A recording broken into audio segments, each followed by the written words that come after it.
Referindo-se então a Thomas Malthus, Giddens vai falar o seguinte: durante algum tempo, diz ele, o malthusianismo foi ignorado, pois o crescimento da população nos países ocidentais seguia um padrão muito diferente do prognosticado por Malthus.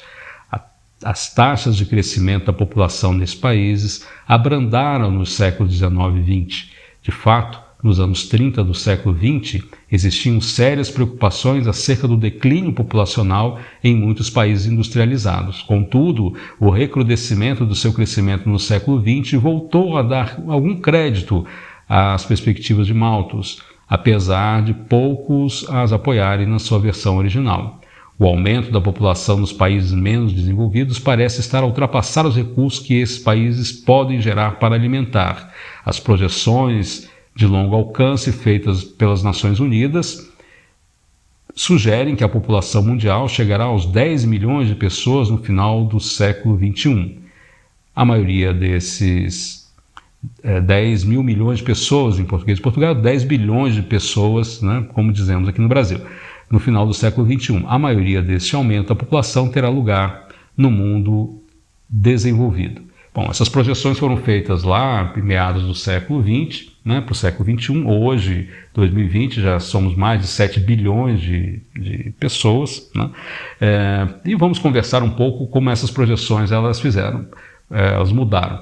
Mas o principal aqui é notar a preocupação, então, que o Giddens está trazendo para a gente, a discussão com o Malthus, primeiro, esse desequilíbrio entre oferta de alimentos, capacidade de produzir alimentos e crescimento, número de pessoas para poder se alimentar. E, por outro lado, o decréscimo na população que faz com que você também não tenha capacidade, pessoas, para poder nem produzir e nem para consumir. Então, há uma preocupação com o aumento populacional, mas também uma preocupação com o decréscimo populacional.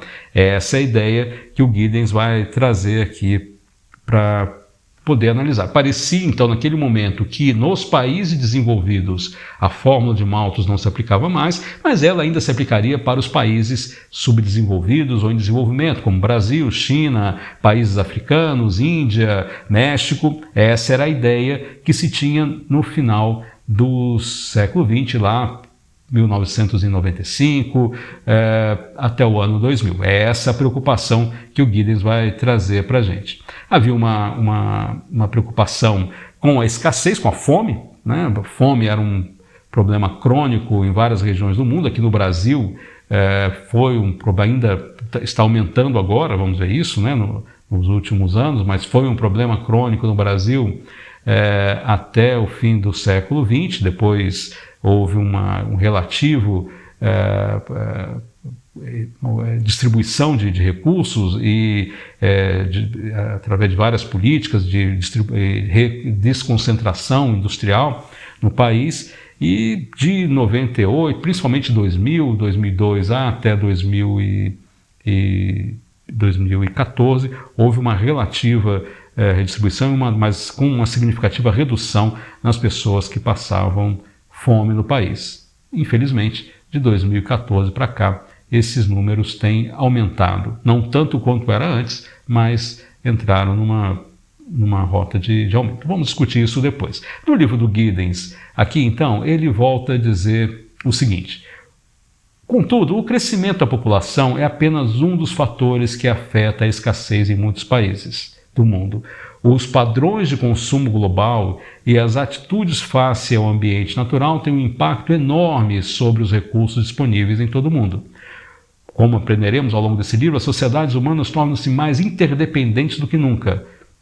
E assim ele vai desenhar o problema. Há um problema de desequilíbrio populacional entre a dinâmica da população e a produção de bens de consumo, principalmente alimentos.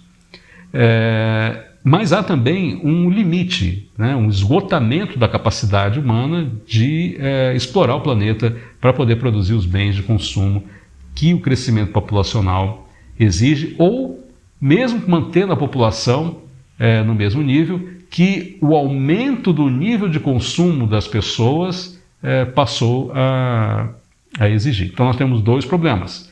Agora, o número de pessoas que consomem a disponibilidade de bens para atender o número de pessoas que consomem, mas o segundo problema, não só o número de pessoas que consomem, mas a quantidade de itens consumidos por pessoa passou a ser também um limitador, porque o planeta tem um limite na sua capacidade de exploração, né?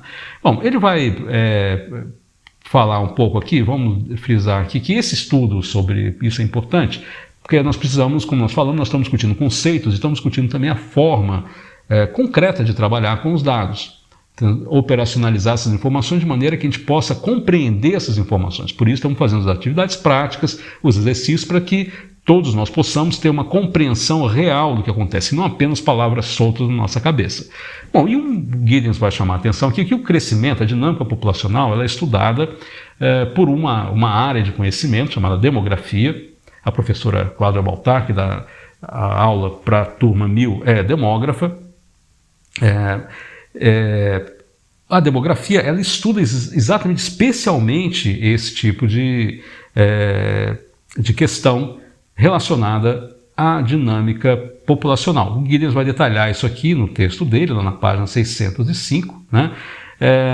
E a importância da análise da dinâmica populacional, ela é tal porque ela permite a gente não só compreender o fluxo, o processo, como nós chegamos até aqui, mas também projetar de uma certa maneira, claro que guardado todas as proporções e todos os cuidados que a gente precisa com essas projeções, mas feito de uma maneira científica, organizada, metodicamente bem organizada e com os limites bem claros do estudo que nós estamos fazendo, é possível você projetar, ou pelo menos não projetar exatamente, mas pelo menos projetar cenários possíveis, caminhos possíveis que a dinâmica populacional vai levar para a transformação da sociedade. Nós temos aqui, então, ele vai colocar lá na página 606 alguns conceitos básicos que é necessário conhecer para a gente entender a dinâmica populacional. A taxa bruta de natalidade, que é o número de nascimentos anuais por 1000 habitantes. Ele vai dizer aqui o seguinte: as taxas brutas de nascimento são estatísticas muito gerais, úteis para estabelecer comparações entre diferentes grupos, sociedades e regiões, né? O outro é a fertilidade, que é o número de nascidos vivos que uma mulher pode ter em média. A taxa de fertilidade é calculada normalmente como a média de nascimentos por cada 1000 mulheres em idade de ter filhos. E a fecundidade, que é o número potencial de crianças que uma mulher biologicamente capaz pode ter. Para uma mulher normal, é fisicamente possível ter um filho durante o ano, né, durante o período em que é capaz de conceber.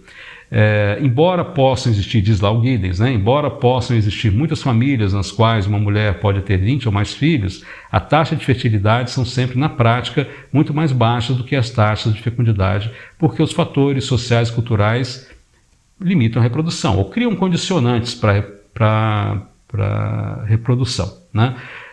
Ele vai acrescentar aqui a taxa bruta de mortalidade, que é o número anual de mortes de uma população para cada 1000 habitantes.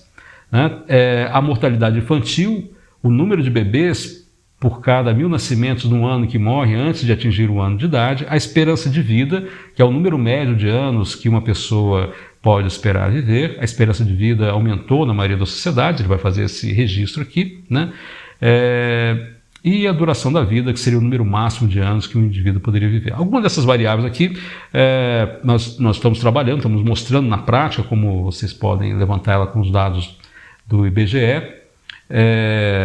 mas só essa informação ela não diz o processo como todo, ela precisa ser articulada, né, e analisada em conjunto com vários procedimentos. É isso que a gente está tentando mostrar para vocês nas atividades práticas. Aqui o Giddens está relatando e ressaltando a importância da gente conhecer esses indicadores para poder ter informação mais acurada, mais exata sobre a dinâmica populacional. Porque, como eu falei, a dinâmica populacional, ou seja, como a população se transforma, ela aumenta, diminui, entender isso é fundamental para podermos entender quais são os impactos na transformação da sociedade que estamos vivendo e projetar cenários, o que vai ocorrer no futuro.